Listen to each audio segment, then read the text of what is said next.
Full review today of CatLABS X-Film 320 Pro here on the Digital Revolution 2.0. If you have not subscribed, please subscribe. Today we're going to do a deep dive into this film. It comes in 35mm and in 120. I've tried it in a variety of different developers. I've got lots of sample images shared, lots of thoughts in my head as to where I think this film fits within the available films today. So let's get started. First off, every test image that I did was shot at an exposure index of 200. I did a huge bracket, and my experience of all the developers that I tried was 200 was really the sweet spot for this film. This first image we're looking at was processed in 510 Pyro, and according to CatLABS website, this is their highly recommended preferred developer. I mixed up a fresh batch of 510, and I have to say it really does give a nice balance to the film. You get good speed, good grain, very sharp, and very easy to scan. Really nothing I don't like about the 510 with this film. Another thing I should mention, because this film is on a polyester base, it is wicked flat in terms of scanning. There is zero curl. This film is just flat, flat, flat, and I really like that. When I take a look at this image, the first thing that I notice is it has really great blacks. It have a really wonderful sort of weight feel to it, yet really great detail. The highlights have a sort of brittle contrast quality. It's very pretty. Nothing's clipped or being compressed on either end. But the one thing you'll notice, and I'm going to point this out again and again, is look at the skin tones. It has a little bit of almost an infrared, or as if I had a red filter over the lens, what it's done to the skin. It's sort of made it sort of whiter. Now look at the grass, how it has that sort of lighter, almost borderline infrared quality, or some sort of high contrast red sort of filter quality to it. But overall, I think it's very pleasing. Let's move on to the next image. Once again, this was also processed in 510 Pyro, and all the processing times that I did are on their website. I didn't do anything crazy, anything experimental. These are their times. This image is a really difficult image. I use it a lot as a test image. You know, deep, deep shadows to, much brighter tones that she's wearing. Once again, though, look at her skin tones. It has a different feeling, and I just want you to be aware of this. But once again, the tonal range is quite impressive here. From really deep, rich blacks out, still really beautiful held highlights. And the sharpness, if we zoom in, once again, is quite good. It's quite pleasing. And I should mention, all of these negatives were incredibly easy to scan. Now, these first two examples are in 510 Pyro. Let's move on to another example. This was in Rodinal 1:25. 1:25 is a dilution that I really like of Rodinal. It gives a lot of pop, reasonably fine grain, and just, the sharpness and everything is just really what I'm looking for. And I look at this image, and it's definitely a zinger. It's got lots of pop, lots of contrast, yet at the same time, we're not losing anything anywhere. The shadows are still well maintained. The highlights are well maintained.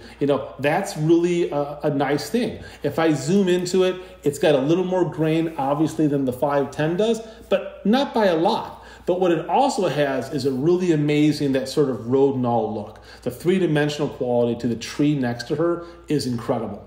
And that's something that I really noticed about the Rodinal and really liked. Let's go to another image. This is an architectural image. This was also processed in Rodinal 1:25, once again, according to their specifications. And it looks really great. I've used this image a variety of different, or the subject matter, I should say, a variety of different times for testing.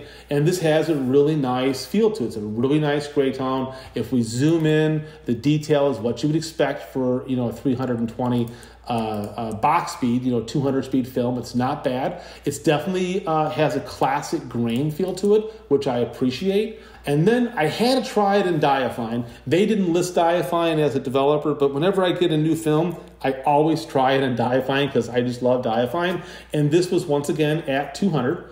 And Diafine actually had a pretty good range. I might have been able to go out to 400, maybe even, a little higher than that, and definitely down to 100 easily.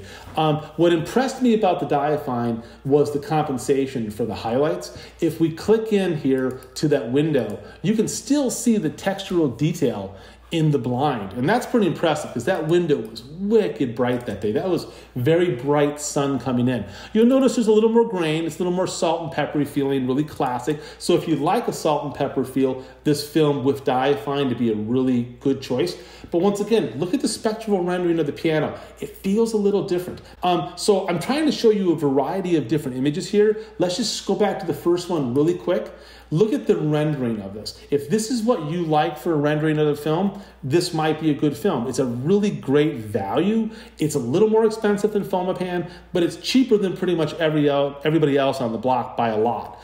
The packaging is okay. I mean, it's nothing fancy. It's not a DX coated film. And what I mean by that is they actually have a piece of gaffer's tape over the DX coating. So someone's packaging this for them and they didn't have canister to the correct ISO. So it's not a DX coated film. It comes 35 and in 120, which is kind of nice. If we look at the next image once again, if you like this type of rendering, this could be an interesting film. I think this film's sweet spot for me is in Rodinal, I really liked the way the skin tones looked. In Rodinal, I thought the skin tones were a little better than they were in the 510.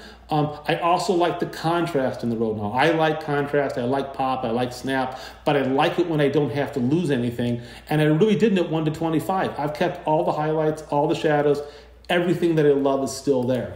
Once again, here's 1:25. Now, this architectural image was shot on a really gray, overcast day. There was really no direct sun out at all, yet it still looks really nice. You know, I did a little bit of an S-curve in Photoshop to bring out a little punch and a little contrast to it, but you know, once again, I think for a 320 speed film, it's working pretty well. And once again, the dye I find, I think, is surprisingly good. It looks really great. If you wanted a little more of that salt and pepper look, once again, that would be sort of my developer of choice. So go back, look at the images again, and I'll give you my final thoughts and the conclusion coming up right now.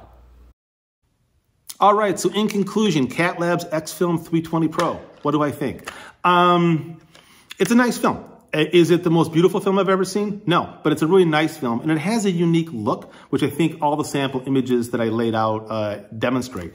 The manufacturing quality of the film itself seems quite good. Now, I've only tested in 35. I've not done 120, so I can't attest to that. But in 35, I had no scratches on the film. I had no pinholes, any sort of obvious manufacturing defects, so that's a big plus. If you like the way the film renders an image, that's another nice big plus. My only real hang up with the film is the lack of transparency on the part of CatLABS as to who is actually making the film or when was the film actually made.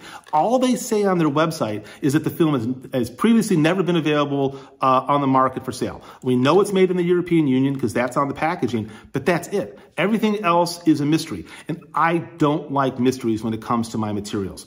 And I wish there was more supporting information as well. I wish there was some characteristic curves. I wish there was some more information on reciprocity. You know, all that type of stuff that normally comes with a film when it comes out is completely missing from this film. But if that doesn't prevent you from wanting to try the film, it is interesting, and I'm always happy, especially here in 2022, when you have a new film on the market. So if you like it, give it a shot. Thank you very much for listening. I can't wait to hear your thoughts, and have a great day.